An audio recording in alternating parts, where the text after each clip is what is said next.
글래머 스타로 팬들의 사랑을 받아왔었는데요. 지난해 매니저 출신의 방송인 이주연 씨와 열애 사실이 알려진 후 교제 2달 만인 지난해 6월 말 혼인신고를 마치고 본격적인 결혼 생활에 들어갔습니다.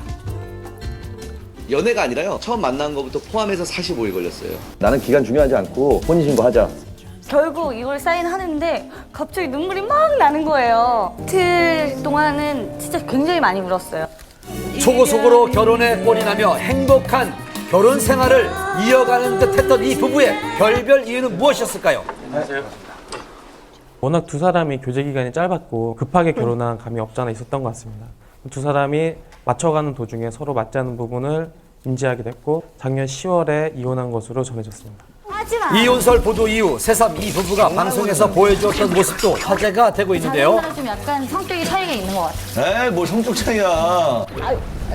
정신병 없다니까, 너. 일단 가봐. 아우 말 진짜 많아. 이주연 씨는 지난 7월 SNS를 통해 이혼을 암시하는 의미심장한 글을 게시하기도 했습니다. 현재 두 사람 모두 일체 외부와의 연락을 끊은 상태입니다. 전원이 꺼져 있어 음성사서음으로 연결되며 이혼 사실이 알려지면서 이혼 후에도 두 사람이 방송에 부부로 출연한 것이 아니냐는 의문도 제기되고 10월에 있습니다. 이혼했다는 얘기도 나오고 있는데요. 만약 그렇다면 올해 초에 여러 예능 프로그램에 출연하면서 다정한 모습을 보였던 것이 더욱더 놀라움을 주고 있습니다. 당시 제작진 같은 경우에는 두 사람이 전혀 이혼한 줄 몰랐다 또는 이혼하지 않았던 것 같다라고 얘기하고 있습니다.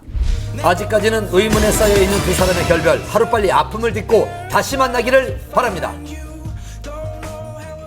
정말 급하게 법정에서 왔습니다. 생방송 불과 몇 시간 전 결국 성폭행을 당했다는 증인이 법정에 출두하지 않은 채 고영욱 씨의 공판이 사실상 마무리됐습니다. 최후 변론 생생히 담아왔습니다.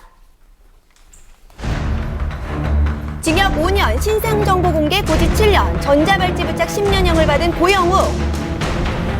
조금 전 오후 4시, 고영욱의 항소심 4차 공판이 열렸습니다. 저는 지금 고영욱 씨의 항소심 4차 공판이 열릴 서울 고등법원 앞입니다. 오늘 공판이 선고 전 마지막 공판이 될 거라고 하는데요. 특히 A양이 증인으로 출석할지 여부에 대해서 관심이 집중되고 있습니다.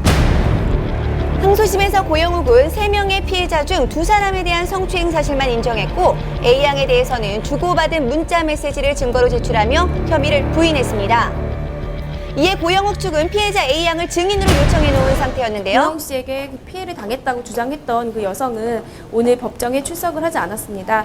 검찰은 여러 차례 걸쳐서 그 구인장을 발송을 했지만 이에 대해서 출석을 하지 않은 상태입니다.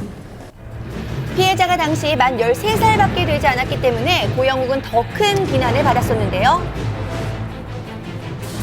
고영욱 측은 미성년자인 줄을 알았지만 13살인 줄은 몰랐다. 만날 때마다 성관계를 가졌던 건 A양과 아니라며 주고받은 그 문자 부인했습니다. 메시지와 또한 그 A양의 진술에 일관성이 없기 때문에 이에 대한 신빙성이 없다고 주장하고 있습니다. 하지만 검찰은 항소를 기각한다며 1심과 똑같은 형을 구형했습니다. 선고 전 마지막 공판인 만큼 재판정은 여느 때보다도 긴장된 분위기였습니다. 오늘 일단 재판은 마쳤고요. 이제 선고만 남았습니다. 마지막으로 저희 최후 변론하고 고영욱 씨도 마지막으로 재판장님한테 하고 싶은 말씀 하고 재판 끝났습니다. 판사는 고영욱에게 시간을 주었고 그는 선고 전 마지막 변론을 했습니다. 먼저 피해자와 피해자의 가족들에게 죄송합니다. 8개월의 소감 생활 동안 경솔함을 깊이 뉘우쳤습니다. 한평생 아들과 강아지들밖에 모르고 사셨던 어머니가 저 때문에 집 밖에 나오지 못하고 계시다는 게 정말 가슴 아픕니다. 강제성 여부를 떠나서 피해자는 모두 미성년자. 1심에서 신상정보 공개 7년, 전자발찌 착용 10년을 선고받은 것에 대해서 고영욱은 불복하고 항소한 상태입니다. 최종 선고율은 9월 27일 얼마의 형량이 부여될지 관심이 쏠리고 있습니다. 여기서 퀴즈입니다. 중견 배우 이순재, 박형식, 윤도현 세 분의 공통점은 무엇일까요? 없어 보이지만 분명히 있습니다. 본업이 아닌 예능인으로 이름을 알리고 있다는 사실인데요. 스타들은요, 소속사와 계약 시에 예능 항목이 따로 있다는 사실 알고 계셨습니까? 한밤기획입니다. 2013년 예능 판도는 스타들의 멀티플레이어 시대. 예능에서 쉽사리 볼 수 없었던 가수 배우들이 대거 출격했습니다. 의외의 예능 귀뚱이 예능돌이 줄줄이 탄생하고 있는데요.